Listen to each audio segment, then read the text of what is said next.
Sindicato Mexicano de Electricistas. Tercer encuentro de la región América del Norte, América Central y el Caribe. La economía de los trabajadores. Ciudad de México, noviembre 8 al 10 del 2018. En las instalaciones recuperadas de Taller Aragón, de la cooperativa LF del Centro. Conversatorio. Experiencias históricas de autogestión y el debate sobre la autogestión. Mario de Armando Xochimilco nos va a presentar su experiencia, tiene 12 minutos. Gracias. Del desempleo al cooperativismo, el caso del Sindicato Mexicano de Electricistas. El 11 de octubre de 2009, los trabajadores del Sindicato Mexicano de Electricistas fueron desalojados en forma arbitraria de las instalaciones de Luz y Fuerza del Centro. Ese mismo día, y luego del golpe de mano, se publicó en el diario oficial la disolución de la centenaria empresa estatal, cuyos bienes fueron entregados en comodato a la Comisión Federal de Electricidad para ofrecer el servicio eléctrico en el centro de nuestro país. La mayoría de los ex trabajadores recogieron su liquidación, pero cerca de 15,000 electricistas, la mayoría 15,000 electricistas del SME decidieron declararse en resistencia para recuperar su fuente de trabajo. Como los electricistas se quedaron sin sueldo, buscaron en otras empresas, pero eran rechazados dados sus antecedentes de lucha sindical. Por ello recurrieron a todo tipo de actividades en la economía informal, como la venta ambulante o abrir puestos en los mercados informales llamados tianguis, para obtener escasos ingresos, lo que alteró su vida familiar. Algunos se divorciaron y sus hijos dejaron de ir a la escuela. Tras 5 años de resistencia, la reforma energética abrió la puerta para la privatización de la industria eléctrica, pero como el conflicto sindical dificultaba su venta al capital internacional, se ofreció al SME entregarles las centrales hidroeléctricas por un periodo de 30 años, así como las fábricas y talleres de lo que fue Luz y Fuerza del Centro, a cambio del pasivo laboral. El SME aceptó las liquidaciones y con esos recursos integró la empresa generadora Félix, en asociación con la corporación portuguesa Grupo Engil. Además, constituyó una cooperativa de producción y servicios para ofrecer empleo a sus agremiados. Aunque el Politécnico ha apoyado la elaboración de sus planes de negocios, los sindicalistas deberán enfrentar el reto de ser al mismo tiempo los empleados y los empleadores, como lo han hecho los trabajadores de las empresas recuperadas en Argentina ante el temor de quedar desempleados. La experiencia del movimiento de fábricas recuperadas por los trabajadores argentinos tras la quiebra empresarial para gestionarlas en forma autónoma ha inspirado luchas en Brasil y en todo el subcontinente. En México contamos con experiencias como la de los trabajadores de las embotelladoras de refrescos Pascual, quienes tras una larga historia de luchas y esfuerzos han logrado consolidar una cooperativa que compite exitosamente frente a poderosas embotelladoras privadas.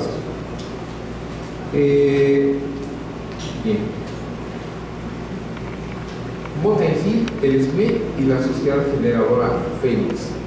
El Sindicato Mexicano de Electricistas y la Secretaría de Gobernación establecieron el 5 de febrero de 2015 un esquema de solución congruente con lo aprobado por la Asamblea Gremial realizada en noviembre de 2014, el cual incluyó la integración de una empresa de generación eléctrica denominada Félix, conformada tanto por el corporativo portugués Mota-Engil como por el SME, quien recibiría por un periodo de 30 años todas las plantas de la Compañía de Luz y Fuerza del Centro, a cambio de renunciar al pasivo laboral de 80,000 millones de pesos.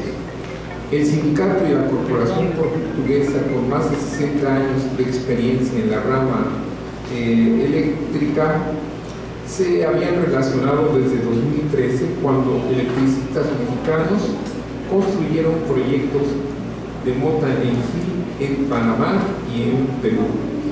Como el grupo aceptó que la generadora Fénix firmara el contrato colectivo propuesto por el SME desde el 12 de agosto de 2015, todo quedó listo para poner en operación un paquete de 1.700 megawatts en las 14 plantas eléctricas y las 4 centrales de ciclo combinado que habían pertenecido a Lucisen y Fuerza del Centro. Joao Parreira, presidente ejecutivo para América Latina de Mota-Engil, informaba que invertirían 5.000 millones de pesos para rehabilitar las plantas e incrementar la generación de 250 a 400 megawatts. Otros 500 millones de dólares se invertirían en edificar una planta de ciclo combinado para generar 900 megawatts en lo que fue la central termoeléctrica Jorge Luque tras ser desmantelada. La sociedad generadora Fénix se constituyó el 23 de septiembre de 2015 ante el notario público con una participación del 49% de las acciones por parte del SME. Mota-Engil controla la empresa al aportar el 51% del capital. Según se discutió el organigrama de la empresa, para nombrar el director general y los correspondientes en las áreas operativas, financieras, recursos humanos y materiales, Fénix recibió los permisos de operación por parte de la Comisión Reguladora de Energía, así como una conexión de cada una de sus centrales con el Centro Nacional de Control de Energía. La Dirección del Registro de Asociaciones concedió al SME la toma de nota de la reforma estatutaria el 3 de octubre del mismo año. Asimismo, se garantizó la pervivencia del SME tras la extinción del antiguo patrón. El nuevo contrato colectivo se signó el 5 de octubre y un día después se depositó en la Junta de Conciliación y Arbitraje. El sindicato ya había recibido para el 6 de diciembre de 2015 las plantas de Necaxa, Tepexic, Patla y Tuxcapa, ubicadas en Puebla, Lerma y Xochitl y en Michoacán. También las hidroeléctricas de Junco y Cañada en el estado de Hidalgo y Alameda en el de Morelos, así como 7 centrales en el estado de México: Temascaltepec, Tibilán, Fernández Leal, Villada, San Simón, Zapayutla, Zictepec. Martín Esparza, en su calidad de secretario general del SME, informaba el 18 de diciembre que Fénix generaría, suministraría y comercializaría la energía eléctrica bajo el nuevo marco legal. Sin embargo, siendo calificada la propuesta de reforma energética bajo términos, me adelanto. Ingenieros operadores, ayudantes y vigilantes del SME ya operaban de Necaxa para el 2 de enero de 2016. Además, se creó una sección administrativa. Los beneficios de tal operación serían distribuidos de la siguiente manera: un porcentaje de esa electricidad generada por Fénix le corresponde a los trabajadores, una parte está considerada como la que tiene que ver con el contrato colectivo de trabajo, el reparto de utilidades y el porcentaje accionario, a repartir entre los sindicalistas en resistencia, pues el sindicato se propone que Fénix logre alto rendimiento, pero sin perder su carácter social. El SME buscará no solo generar, sino también distribuir, comercializar electricidad con precios justos que beneficien a la región. El Sindicato Mexicano de Electricistas inicia relaciones contractuales con Fénix el 13 de noviembre de 2015. Comenzaron labores los operadores ayudantes, turbineros y malacateros del SME en Necaxa. Otro tanto ocurrió en Tupeji y Patla, con las curvas o grupos de trabajadores integrados por un ingeniero, un operador, un ayudante de operador y 2 malacateros, así como 6 obreros eléctricos, todos con contrato firmado registrado ante el Seguro Social y con derecho a otras prestaciones. José Humberto Montes de Oca calificó esta fecha como una verdadera victoria histórica para el Sindicato Mexicano de Electricistas. La obra de 16.599 trabajadores y trabajadoras en resistencia alcanzó la altura del mérito del ejemplo de nuestros padres fundadores y periodistas del 36. El SME, como ave fénix de la clase obrera, emerge en medio de la desastrosa noche neoliberal. Gracias.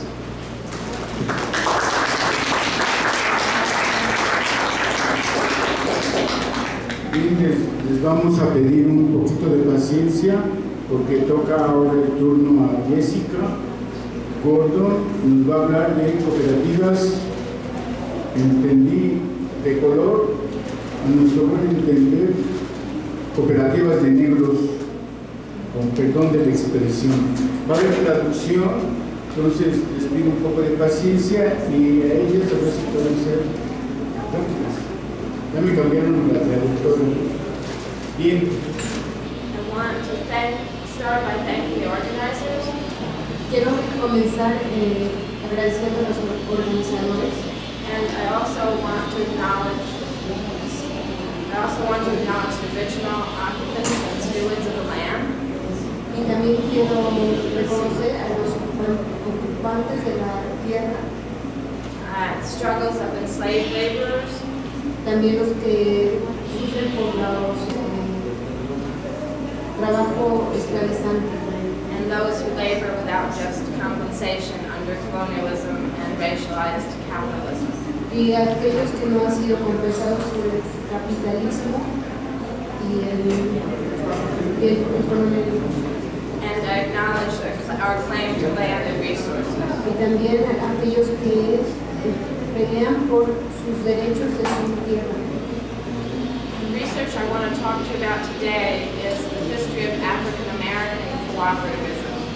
Lo que quiero platicarles, sobre lo que les quiero hablar ahora es sobre la historia del cooperativismo de afrodescendientes.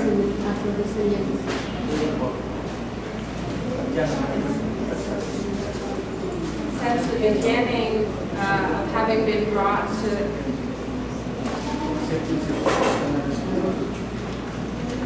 To the microphone, speak on the microphone.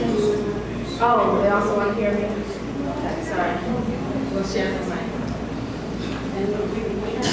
Okay, I'm on PowerPoint 3. I'm on slide 3 now.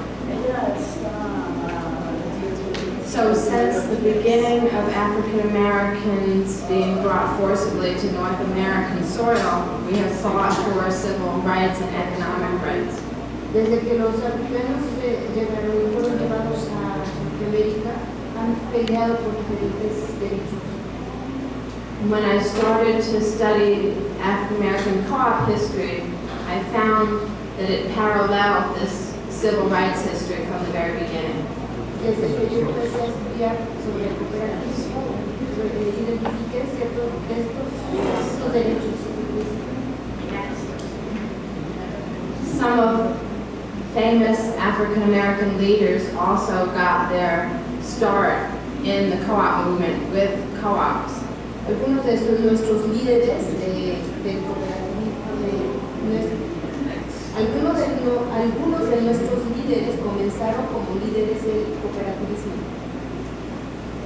And the early interest in co-ops was really an interest in economic independence and against discrimination. Entonces nosotros estábamos interesados en la independencia económica.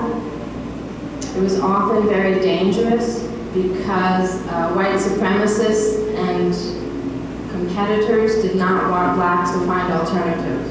Y era también muy peligroso porque los blancos no querían que fuéramos independientes.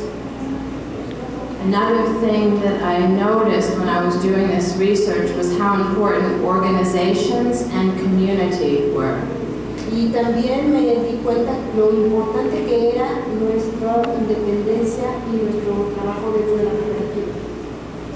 When there were community organizations deliberately focused on co-op development as well as civil rights, and when there were communities supporting the co-ops that's when there were the most African American co-ops. También es importante tener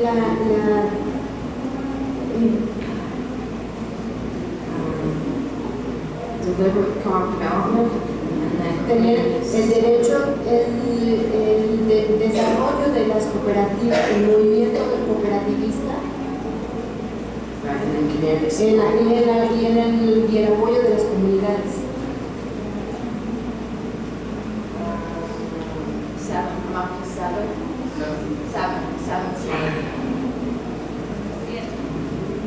Siete.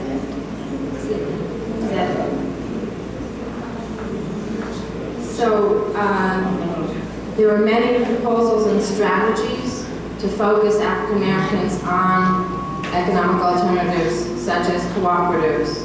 Había varias estrategias, una de ellas es la cooperativa. For example, the famous W.E.B. Du Bois actually argued that cooperatives were the best strategy for black liberation. Entonces, por ejemplo, esta W.E.B. Du Bois, yes, the best strategy. Organización Du Bois, Yeah. es un autor, era una propuesta de cooperación económica y que era la única forma efectiva y práctica para solucionar los problemas que enfrentaban los ascendentes. So I am reporting on research in this book. Next slide. Esta investigación está escrita aquí en este libro. Oh, now we got too far. Antes. Más. Number 8, slide 8. Ocho.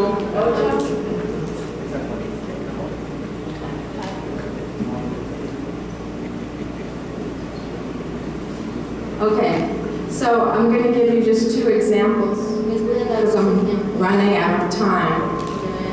de reducir el tiempo. But I wanted for this audience to talk about the times when the labor movement in the United States, the civil rights movement, and the co-op movement were all operating together. Quiero solamente recalcar 3 puntos. Uno que es el derecho al trabajo, el derecho de Civil rights civiles, de los derechos civiles y las cooperativas.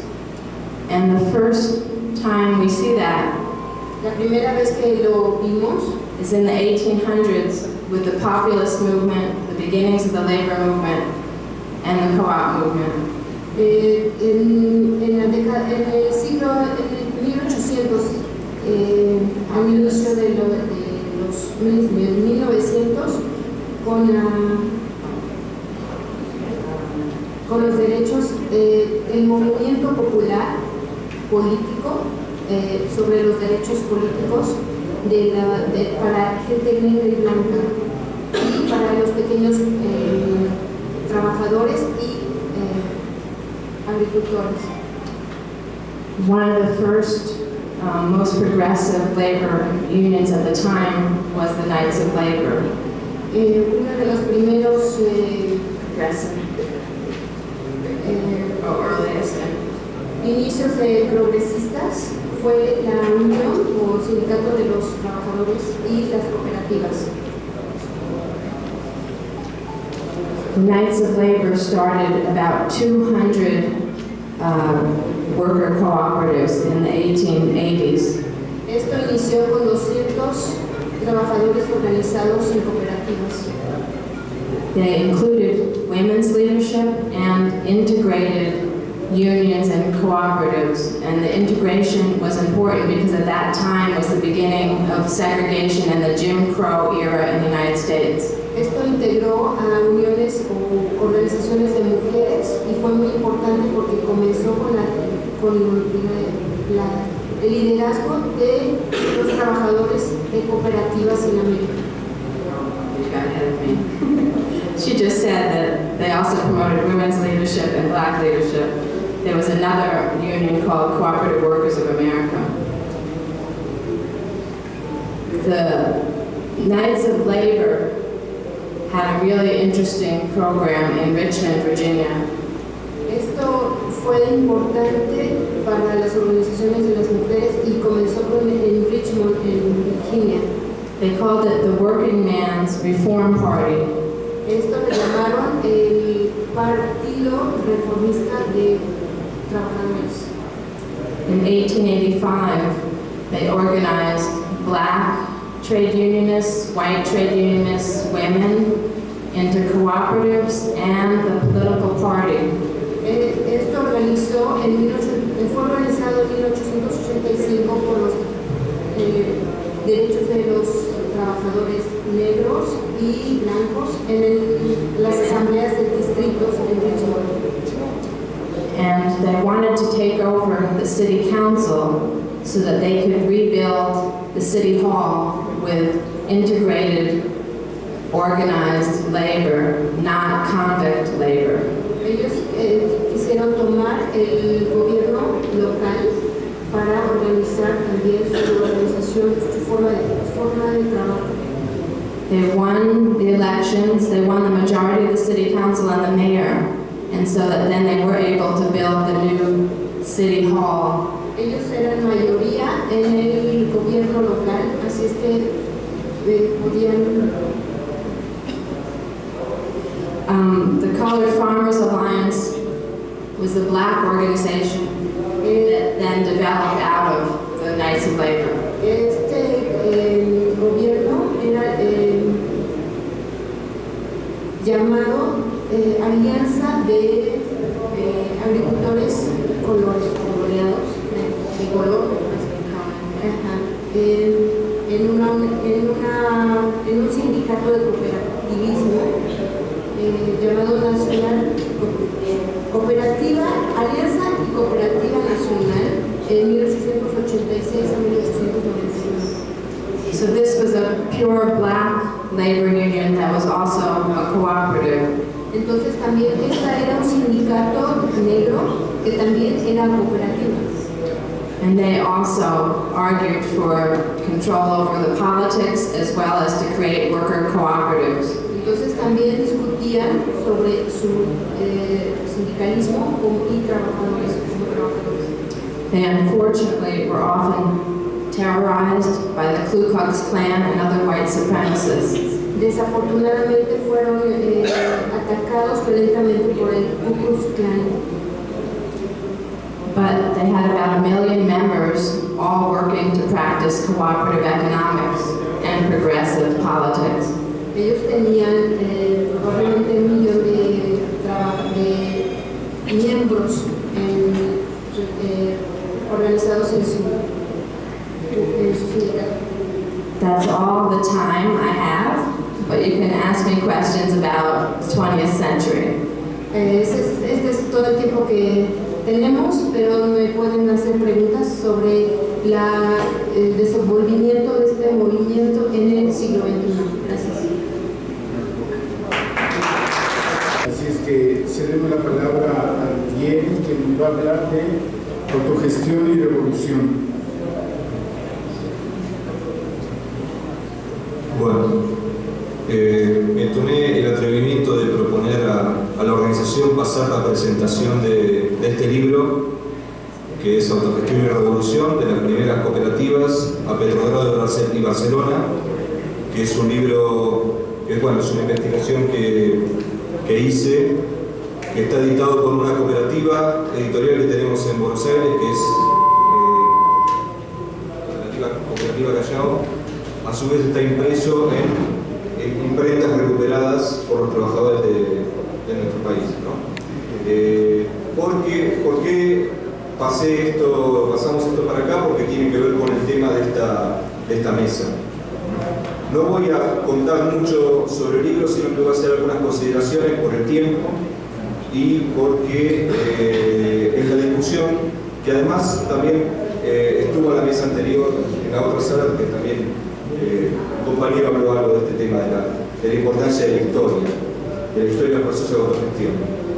El libro, muy sintéticamente, es una selección de casos históricos de procesos de autogestión del trabajo en el marco principalmente de las revoluciones que hubo en Europa entre la Comuna de París y la Guerra Civil Española. Y tiene una primera parte que explora la formación de las primeras cooperativas en Inglaterra durante la Revolución Industrial, porque creo que se ha despolitizado mucho cuál fue la formación de las cooperativas y su íntima relación con el movimiento obrero, que es bastante parecido a lo que acaba de contar la compañera sobre las cooperativas de afroamericanos y el movimiento sindical, ¿no? Conectado en su surgimiento. Muy similar fue en la Revolución Industrial, en la formación del movimiento obrero inglés, donde también se empiezan a formar cooperativas. Inclusive, todo esto mucho antes de la supuesta primera cooperativa de 1844 de Rochdale, los famosos pioneros. Hubo cientos de cooperativas antes de Rochdale, y incluso había revistas donde se discutía la política del movimiento obrero, vinculando el movimiento sindical naciente como disputa en los lugares de trabajo con los patrones, con los capitalistas, y el movimiento de cooperativas como disputa de la economía, simultáneamente, con una estrategia doble. Y esto está en los orígenes de todos los movimientos de cooperativas y sindicales en la gran mayoría de los lugares del mundo. En Argentina también fue así. 1890, 1850 surgen primeros sindicatos y empiezan a aparecer cooperativas. Los movimientos obreros de aquella época formaban cooperativas y formaban sindicatos, y lo acaba de comentar ella también. Entonces, la Alianza Cooperativa Internacional, el cooperativismo institucional, suele desconocer esto, y yo creo que es un desconocimiento adrede, es a propósito. Se busca la despolitización de las cooperativas y la separación del movimiento sindical. Y al mismo tiempo, los sindicatos terminan ignorando también a las cooperativas, porque ese origen ha quedado también en el pasado, y existen numerosísimos casos de cooperativas que violan derechos laborales, explotan trabajadores y se comportan como cualquier tipo de empresa capitalista. Entonces, por eso elegí arrancar la investigación con esas primeras cooperativas. Después paso por los debates político-teóricos en la Primera Internacional, entre marxistas y anarquistas, entre también la cuestión de los debates entre Rosa Luxemburgo y Bernstein acerca de las cooperativas, etcétera, toda esa cuestión, y ahí vamos analizando qué fue pasando con la autogestión en cada uno de los procesos revolucionarios, que podríamos decir que es algo así como el lado más desconocido de las revoluciones que hubo en este periodo antes de la Segunda Guerra Mundial. ¿Qué pasó concretamente en la Comuna de París cuando los trabajadores se hicieron cargo de fábricas y talleres? Porque los patrones se habían escapado de la Comuna. Hubo un decreto, pero ¿qué es lo que pasó explícitamente? ¿Cómo fue la gestión? Lo mismo trato de analizar con la Revolución Rusa, las dos revoluciones rusas, la de 1905 y de 1917. No solamente los soviets, sino principalmente los comités de fábrica. ¿Cuáles fueron los debates? Y no solamente los marxistas, también qué decían los anarquistas, qué decían los socialistas revolucionarios, porque tenemos la tendencia a ver los procesos revolucionarios, especialmente los más clásicos, digamos, como un proceso lineal, a partir de lo que pensaron o dijeron los que dirigieron esas revoluciones, pero en todas las revoluciones hubo debates. Hay que ir para allá, hay que ir para el otro lado, ¿por qué? Y lo mismo con las colectivizaciones que encabezaron básicamente los anarquistas durante la Guerra Civil Española, especialmente en Cataluña, donde socializaron la mayoría de la actividad económica, de la producción, y también en las comunidades rurales en Aragón y en distintos lugares de España, en la zona republicana, por supuesto, durante la Guerra Civil. Ahora, ¿por qué hacer este recorte y no otro? ¿Y por qué a mí particularmente me interesó rescatar la historia, no solamente como historia, sino como un debate acerca de la autogestión a partir de la práctica histórica, real y concreta, hasta donde uno pudo llegar investigando? No es una investigación de primera mano, todo de fuentes secundarias, pero visto desde un lugar que es la experiencia de la autogestión obrera ahora, especialmente lo que yo más conozco, que son las fábricas y empresas recuperadas en Argentina. Digamos que desde los problemas actuales que tienen las fábricas recuperadas, tratar de identificar esos problemas y ver cómo se discutieron o se resolvieron en esos procesos históricos.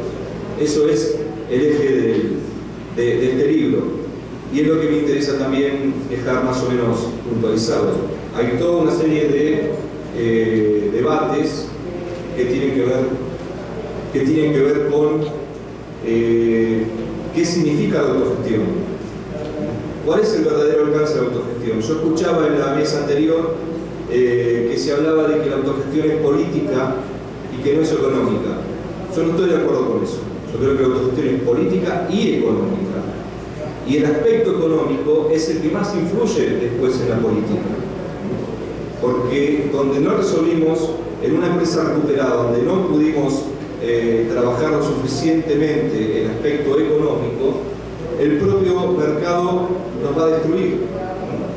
Y por lo tanto tampoco va a haber ninguna discusión política.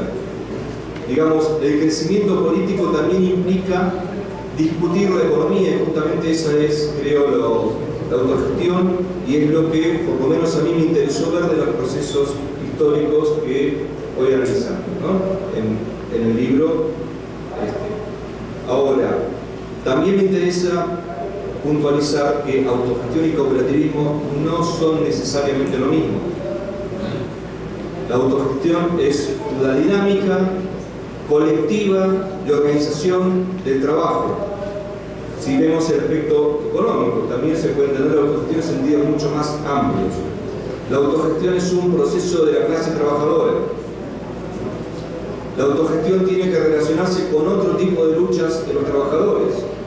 No puede verse aislada. Y el cooperativismo ha generado todo esto, a veces ha contenido estos procesos, le da una forma más o menos estandarizada, tiene una experiencia histórica, pero al mismo tiempo el cooperativismo como tal también ha conformado una forma económica totalmente compatible con el capitalismo. Cuando el cooperativismo se diferencia, se distancia de la lucha de clases, termina constituyendo una parte más de la economía capitalista sin prácticamente ninguna contradicción. Digamos que es una forma societaria diferente que la sociedad por acciones. Ahí es donde aparece la cuestión de la autogestión y de la identidad de la clase trabajadora en los procesos de autogestión. Un segundo problema que tiene que ver también con esto es, mientras iba haciendo este trabajo, también me iba dando cuenta que estaba hablando permanentemente de Europa. Y el mundo capitalista implica justamente la dominación de Europa sobre el resto del mundo a través de colonialismo, imperialismo y muchísimas otras cosas. Y hubo y hay experiencias muy ricas en todas partes del mundo. Ahora, este es el momento donde el capitalismo también se constituye como sistema mundial de dominación, y cuando hablamos de autogestión del trabajo, por lo menos, el recorte estamos hablando de la autogestión dentro del capitalismo y como alternativa y lucha dentro del capitalismo y contra el capitalismo. Porque se puede hablar de autogestión en muchísimas culturas históricas, en todas partes del mundo. Entonces, ahí tratamos de acotar a la autogestión como disputa con el capitalismo, con la forma capitalista de producción y de organización de la economía y por lo tanto de todo, de la cultura, de la política, etc. Entonces decidí estructurar esto como una primera parte de una obra más amplia, donde voy a tener que trabajar bastante para seguir con los otros procesos que tienen que ver con, por ejemplo, estas son todas experiencias de autogestión contra el Estado, disputando el poder del Estado. También hubo experiencias que desde el Estado se intentaron articular procesos de autogestión, el caso más conocido es el de Yugoslavia. Y en muchos países, en la década de 50, 60, 70, aparecieron procesos autogestionarios en procesos políticos de liberación nacional, caso Argelia, Perú, Chile, inclusive también de procesos revolucionarios, ¿no?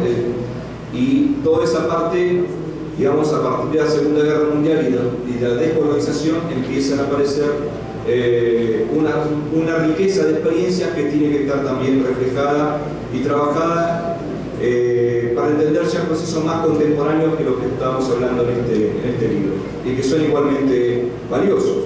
Por ejemplo, la discusión que hubo en África con la descolonización en los años 60 sobre el socialismo africano, experiencias en África en los distintos procesos de liberación, cooperativas en África, en Asia, procesos que hubo en la Revolución China, Vietnamita, etc. Y en América Latina también una cantidad muy grande de experiencias. Y una tercera etapa que tiene que ver con el periodo actual de hegemonía global del neoliberalismo, donde la gran mayoría de las experiencias de autogestión se dan en el marco de la resistencia a los procesos neoliberales. Y ahí están las empresas recuperadas, cooperativas como las que tenemos aquí en México. Entonces, como ya se me acabó el tiempo, simplemente mostrar que, bueno, este recorrido histórico, que creo que es un ejercicio que tenemos que hacer. Acá no hay una ortodoxia, digamos, no es la versión marxista, ni la versión anarquista, ni la versión de los socialdemócratas o de los distintos movimientos, sino tratar de entender cuál era la lógica de cada uno de los actores para poder ser críticos y poder pensar estos procesos a la luz de la actualidad, qué nos enseñan y también qué cosas son diferentes en nuestros procesos de autogestión reales y actuales. Gracias. Curioso, pero justo lo que retoma bien fue lo que discutimos hace un momento en otra mesa. Y el provocador de que insistiera en la vuelta fui yo. No es de intención. Yo lo que digo, cuando un trabajador, una comunidad de trabajadores decide, por ejemplo, formar una cooperativa y discuten acerca de la cooperativa, están haciendo política. O sea, no podría yo desligarlo. Hace mucho, cuando empecé a estudiar a Lenin sobre que el sindicalismo es economicista, mentira. Empezar a discutir una demanda obrera en 1915, bajar la hora de trabajo, es una discusión política. Y que me perdonen Marx, Lenin y todos esos, pero formar un sindicato en las condiciones de capitalismo es formar una organización, sí sindical, pero políticamente. Continuaremos después de este debate. Solo un breve comentario sobre el SMEM. Antes de la fundación del Sindicato Mexicano de Electricistas en 1914, un grupo de trabajadores electricistas formaron una cooperativa de servicios. Un periódico Electrón da cuenta de esta cooperativa inicial de electricistas. Instalaban, todavía no había aparatos de radio, todavía no había televisiones, por supuesto. Entonces, estos electricistas promovían el servicio de una mejor instalación en los hogares y formaron su cooperativa. Pusieron sus herramientas, su dinero y distribuían lo que obtenían al año entre los cooperativistas. En 1915, y está muy poco estudiado el asunto, la empresa telefónica, la empresa telefonista imperialista telefónica y mexicana, telefónica y telegráfica mexicana, se le cedió en administración a la Asamblea del Sindicato Mexicano de Electricistas, y desde la Asamblea como sindicato administró esa empresa durante varios años, creciendo el número de contratos de líneas de teléfonos y dejando buenas utilidades. Habrá que estudiar el caso. Quizá esto es a lo que Fugeri llama control obrero, pero tendríamos que estudiar. En 1936 el sindicato fundó una cooperativa de consumo donde una buena cantidad de trabajadores, más de 500, aportaron capital, con pocos trabajadores administraban una tienda. O sea, una cooperativa de consumo es una tienda para cosas elementales de la casa. Duró unos 20 años. En 1967, por falta de recursos, por quiebra de la cooperativa, el SME la decide cerrar, por quiebra propiamente. Aquí eran socios que dieron capital y pocos trabajadores atendían la tienda. En 1936, al presidente Cárdenas, el SME le presenta una cooperativa de energía eléctrica. La última planta que empezaba a diseñar la compañía de Luz y Fuerza Motriz, Iztapantongo, hoy conocida, muy famosa porque todos conocen el lago de Valle del Bravo, en realidad es una presa hidroeléctrica. Esa Iztapantongo solicitó el Sindicato Mexicano de Electricistas con un proyecto de cooperativa de servicios de energía al presidente Cárdenas, se le concediera al sindicato. No se la concedieron, hay que estudiar con calma ese proyecto de cooperativismo. Entonces, ¿qué fue lo que pasó? Fue la primera planta hidroeléctrica de la Comisión Federal de Electricidad. Entonces, como bien dice Burgueri y como dice el tema, hay que estudiar estas experiencias. Y bueno, ahora está en proceso la cooperativa en donde estamos, que veremos cómo resuelven sus dilemas, pero justo es a lo que iba, de la lucha de resistencia política, legal, económica, formal, surge esta nueva cooperativa que surge efectivamente de la nada. Ya estaban sin ningún recurso legal, económico y demás. Y por último quisiera señalar que los electricistas, haciendo caso omiso de la ley, no les importó, fíjense, la decisión de la Suprema Corte de Justicia de que ya se murieron, no les importó. ¿Y qué es lo que hacen? Pues resistir políticamente. Pero todas las etapas anteriores, la legal, la del padrón sustituto, siempre tienen un contenido político, es decir, como dirían los viejos políticos, los seres humanos somos sociales. Y cuando no nos damos cuenta de que somos eso, hacemos política. Es la única manera de resolver las cuestiones sociales de los seres humanos. Y vamos unidos. No quise usar la palabra dialéctica. No se puede separar la economía de la política. Es una relación dialéctica. ¿Por qué? Porque se ha tergiversado mucho. Bien, tienen 3 segundos para preguntar cosas. Bueno, los que deseen preguntar, pues a los...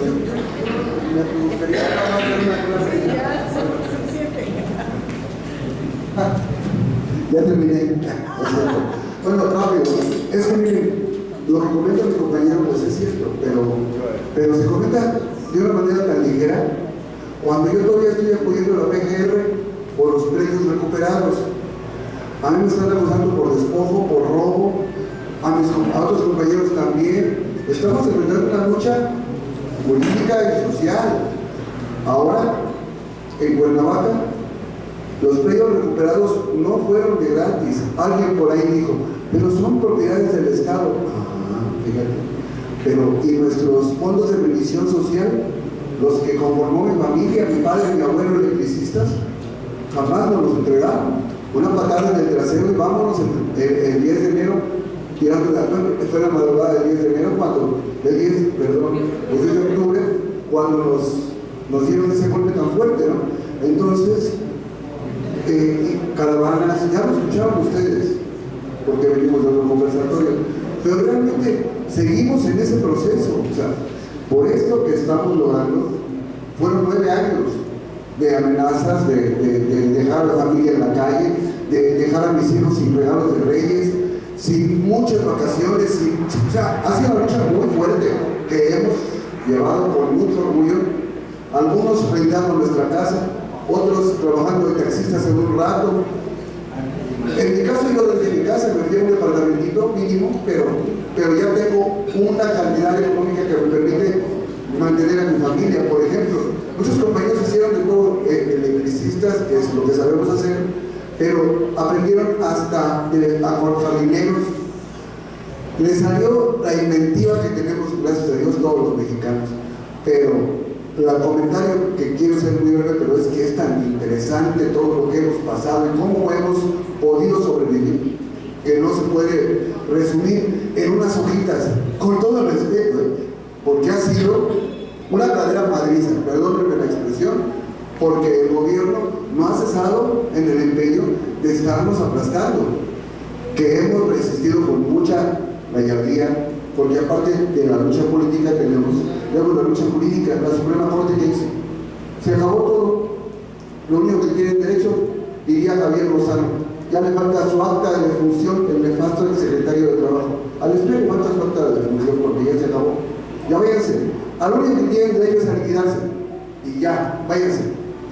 Pero ahorita le estamos demostrando que gracias a la lucha de los 16.599 compañeros que se quedaron a luchar, tenemos nuestra acta de nacimiento, pero con creces, porque ahora este predio que antes era nuestro centro de trabajo ya es nuestro, y muchos más, los plantas de generación, pero fue una verdadera lucha que nuestro secretario general y nuestra dirección supieron conducir, porque fueron muchos golpes que tuvimos que remontar, que ha sido muy difícil, pero gracias a Dios aquí estamos, y con la frente en alto.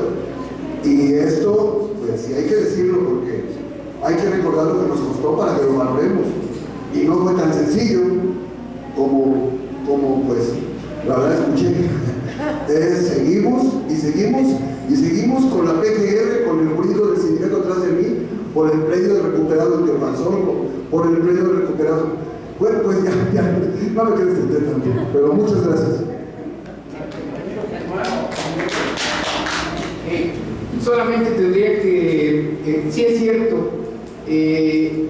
Fénix es el resultado de la sangre de los trabajadores del SME, del sufrimiento de los trabajadores del SME, pero no solo de ellos, sino fundamentalmente de sus esposas, de sus hijos, de los que fueron presos políticos, de los que se suicidaron, pero pues obviamente en 12 segundos, no lo puedo decir. No, muy breve, sobre la cuestión esta de política y economía, ¿no? Yo en ningún momento digo que no haya política, todo lo contrario, ¿no? Ni siquiera no me refería tanto a la intervención tuya, sino a otra que hubo en el panel, que decía la autogestión política no es económica. Me parece es un error garrafal. O sea, cooperativas, empresas recuperadas, aquí estamos haciendo actividad económica. Si no entendemos cómo hacerlo, si no se logra con la autogestión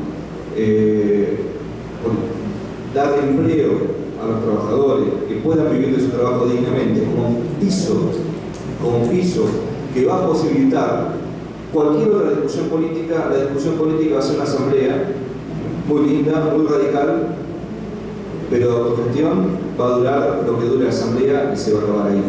Todos estos procesos son políticos y son económicos simultáneamente. Esa es primero la cuestión que insisto, ¿no?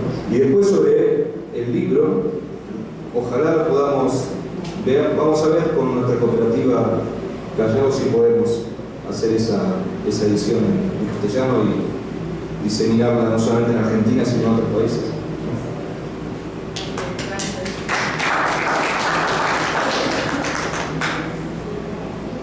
Okay, I'm going to answer the last question first, I think.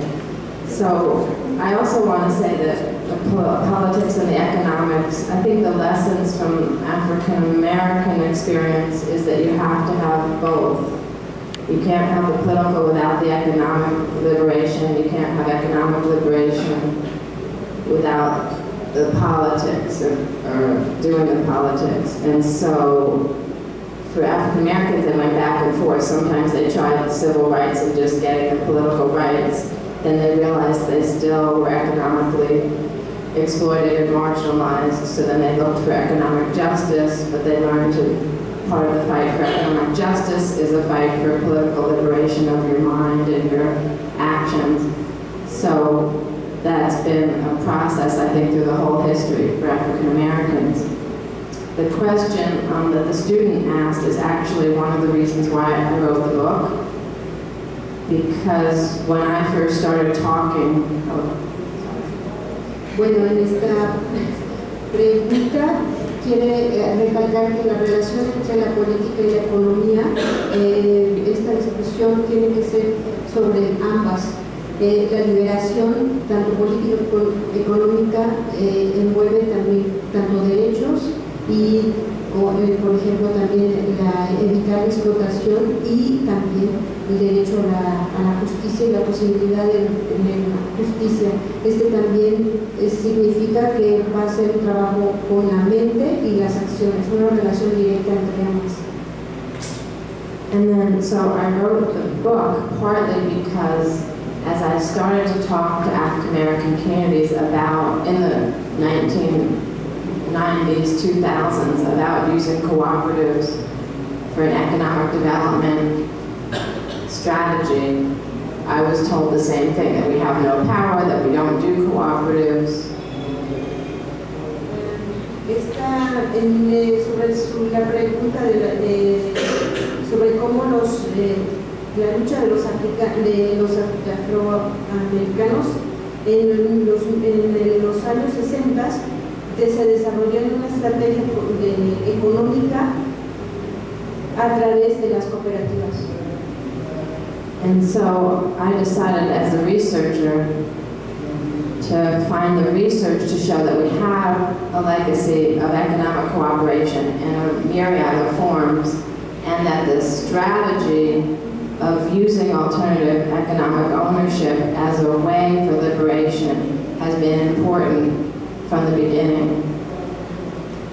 Esta investigación es parte importante de la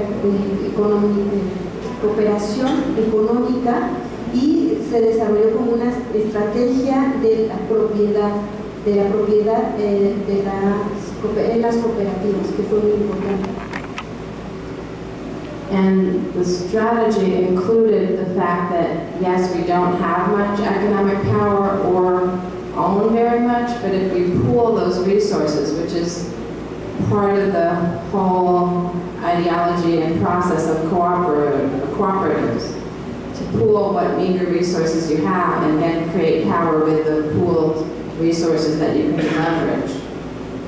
Esto como una estrategia, no solo los políticos, sino también cómo administrar sus recursos, sus propios recursos. And so I can sort of answer the first question also about what's happening more recently. As I finish the answer about Black power.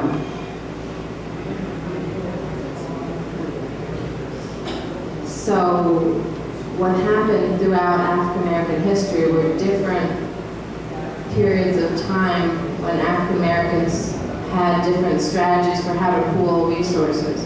So I talked about the early 1880s because it was such a fascinating time of the connections between farm workers and farm owners and workers and blacks and whites and women. But I found that every decade in U.S. history, African Americans had co-op projects, even when the unions didn't exist or when they didn't have strong unions and when they did have strong unions. Ella comenzó su investigación desde los 1880 porque le pareció muy importante la estrategia que desarrollaron entre los agricultores, los trabajos, los afrodescendientes también blancos, y cómo esto desembocó en crear cooperativas. And so the strategy, whether it was the 1880s or the 1930s during the Great Depression, when nobody had any, that was another prolific time for African American co-ops, and then the 1960s and 70s during the Black Power movement was another prolific time. In each of those cases, the strategy was pull yourselves together,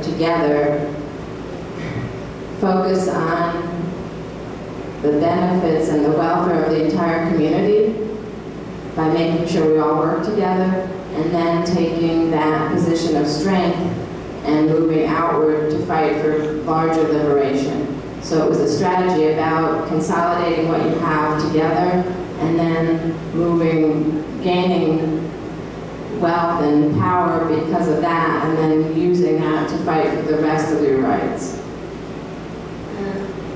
Aquí también se enfocó en la estrategia que partió después de la depresión, de la Gran Depresión, y también en los años 50 y 60, en que su trabajo, su lucha se consolidaron como buscar el bienestar de la sociedad en general y también sus derechos civiles. So black trade unions like the Brotherhood of Sleeping Car Porters, which is one of our most famous independent unions, to the Black Panther Party, the current Movement for Black Lives, they all promoted using economic cooperation as a way to gain economic justice in order to gain political power or political liberation. Entonces, esto es importante porque ellos desarrollaron primero su desarrollo económico para lograr su liberación política, sus derechos civiles, sus derechos políticos. And I just want to end with a quote from Du Bois. We can, by consumers and producers' cooperation, establish a progressively self-supporting economy that will wield the majority of our people into an impregnable economic phalanx. That's the theory. Quiero finalizar con este quote, referencia. Nosotros como consumidores y productores en cooperación establecemos un apoyo autoprogresista de la economía y vamos a albergar la mayoría de la gente en nuestra paradójica económica.